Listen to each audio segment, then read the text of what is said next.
not even that long ago, watching you in that New York flat on that where you used to live with your roommate and what have you. So W to you, bro. You're really up. Thanks, man. Yo. What's good, Cinco? I had a question. Something personally that I struggle with mentally. I struggle to put out content because I don't feel like I'm worthy to put out content, right? So I want to put out I listen to Andrew Tate a lot, so I have a lot that same philosophy. So, but I don't have the 84 fights. I don't have the 4 championships. I don't have the millions of dollars. So how can I go about that? Should I start posting content now or become the man and then post content? Yes. So people are not going to take it seriously if you don't take yourself seriously. And I'm not saying you don't take yourself, but like you need to be completely confident in yourself in order to be talking about those types of issues. So I think that you need to become the man too and be confident and be able to, well, it's going to show. Like if you're insecure or if you're not completely, then you're not going to be able to say the same stuff that like Andrew Tate is saying, for example. So that's not something you can fake, and people are not going to want to hear that from you if you don't 100% believe it. So that doesn't mean you need to go and win 4 kickboxing titles, but you gotta be the man in real life in order to talk about that stuff. For sure.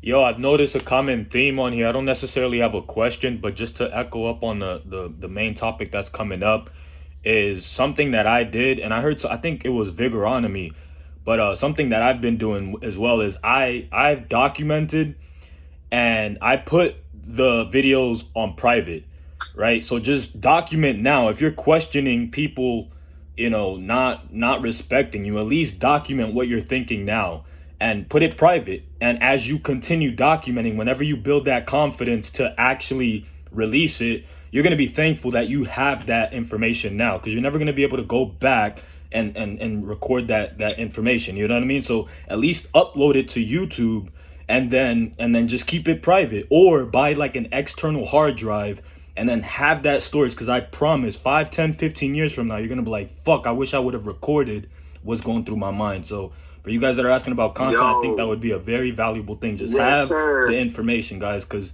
you're not going to be able to go back and get what's in your mind at this very moment. I'm telling you, you're going to be thankful that you did it. Recording does not mean you have to put it in public. Just remember that.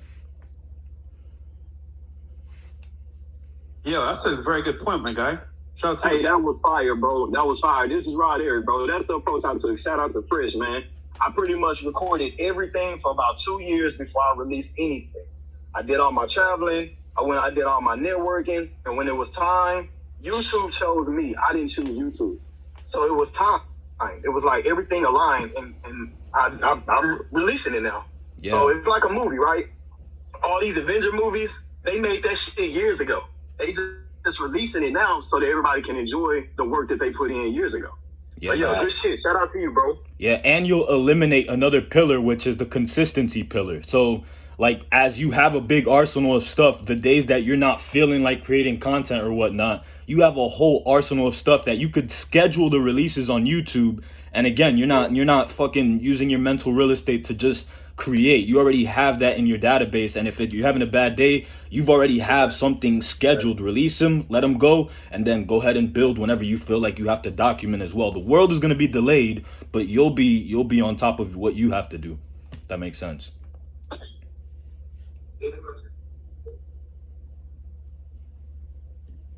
So, I had a question. When you said dropping videos, because you're going to be traveling and stuff like that, have you noticed a difference in the algorithm when you drop videos in other countries? No. When I was vlogging, when I was still on YouTube, no, I didn't notice a difference in the algorithm. I think the same thing applies. It doesn't really factor in where you're uploading the video from. And you can get more creative with the thumbnails. I mean, thumbnails, you always want to see blue sky and green grass. It's got to be really bright, which is easy to do if you're traveling. No, I didn't really notice a difference, but I don't really think about like algorithm stuff anymore because I'm not on YouTube. Gotcha. Yeah, I can actually answer that in a little bit more detail. Yeah, go ahead. YouTube algorithm always bases like your demographic location off of where the account was started. So like if you started the account in a foreign location, theoretically you could get more views, like some certain creators have, by being in like smaller countries that it's easier to go viral in and stuff like that. But that's like old YouTube, right? So it does have a weight in terms of like your discoverability. But once again, it always resorts back to where the account was originated from. So let's say if I started an account in LA, but I'm in Dubai filming some content, I release it in Malaysia, would it make an effect on the video? That's basically kind of what I wanted to know. Yeah, when you upload it to the account, it still considers that account to be like US based. Gotcha. Cool. Thank you, G. I mean, the same way I would put it, it's not more on where, even if you say you're in a different country, sure, the primary country you're in is going to have exposure to it first. But then again, it depends on how much exposure, like either Twitch, YouTube, or even Rumble in this case will show to other countries. Like when I streamed on Twitch for a bit, like so depending on the time I streamed, I would have interactions with people from across the world. Either it be UK, it could be from India, it could be from Singapore, it could be from all over. So timing is also important. Yeah. I got a question for you, Sneako. Okay, I'm gonna make this the last one that I gotta get ready for the stream later. So, all due respect, man, I'm not trying to boast about anything or my following, but when you came up on your, let's say your stardom, right, and you started to have people like reach out to you for podcasts, because that's starting to happen to me, man. I'm starting to have people hit me up telling me that they want to start a podcast with me, or they want to have me on their podcast, and generally I sort of feel like it has to do with for lack of a better term, and I hate to say this word, but like the fame, the attention that I've received lately. How did you approach that situation when you were in my shoes? People saying, yo, Sneako, let's start a podcast together. Like things like that. I mean, that's Fetchy, that's 100% why they're asking you that. There's no doubt. Like that is the reason that they're asking you to do it now. I'm kind of just used to that.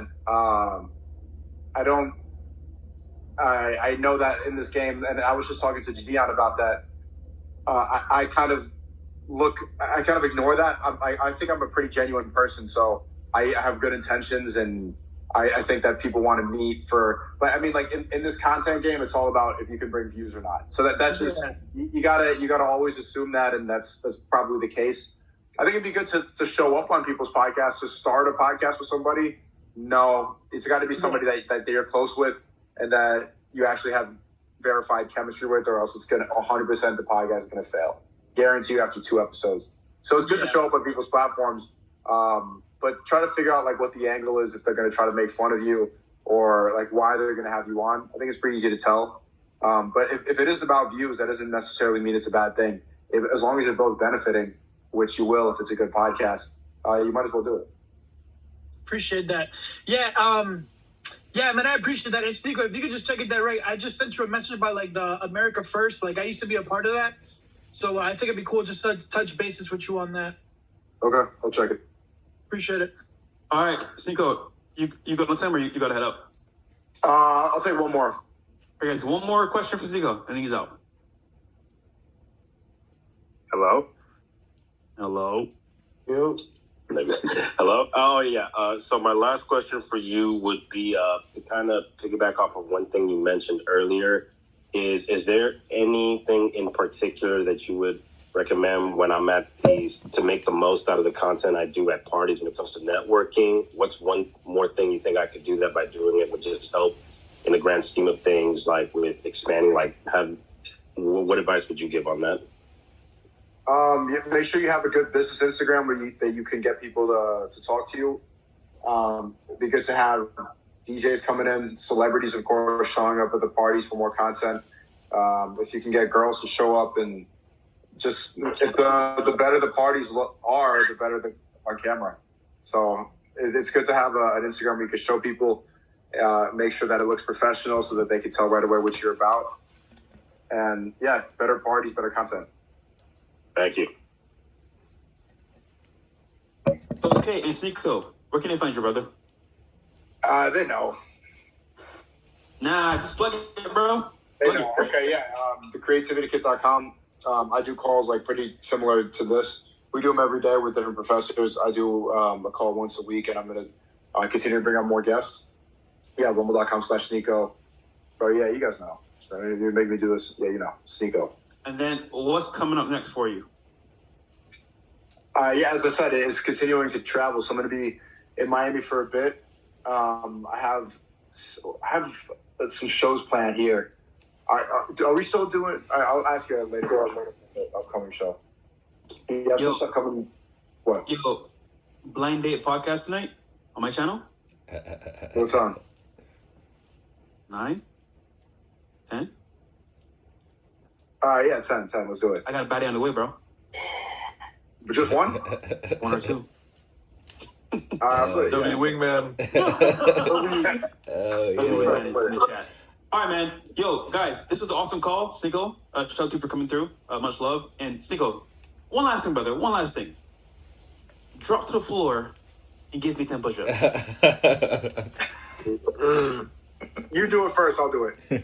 Yes, sir. Yeah, I'll do it with you, Sneeko. I'll do it with you. Let's get the network going. Hold up. This is about you, bro. Okay?